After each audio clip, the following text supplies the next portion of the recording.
তুক সেই সকাল আমি চলে আসছি ভিডিও বানাতে। এই নির্ঘুম একটি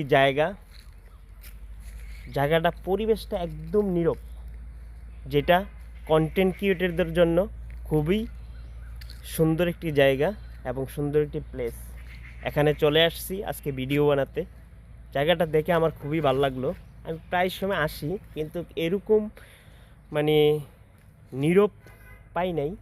আজকে পেয়েছি, কয়েকটা ভিডিও বানাবো আশা করি। আর সবাই আমাদের মতো কন্টেন্ট ক্রিয়েটরদেরকে একটু ভালোবাসবেন। কারণ হচ্ছে কি, আমরা দেখেন সকাল থেকে এই যে ভিডিও বানাচ্ছি, অনেক কষ্ট। ফেসবুকের টাকা, ফেসবুকের ডলার এত সোজা না যে এত আমি ভিডিও দেব, এখান থেকে আমার আর্নিংটা ঝটপট করে চলে আসবে, সেটা না। সব সময় আমাদের মতো কন্টেন্ট ক্রিয়েটরদেরকে একটু ভালোবাসবেন, তাহলে আমরা ভালো কিছু আপনাদেরকে দেওয়ার চেষ্টা করব। ইনশাল্লাহ সবাই ভালো থাকবেন।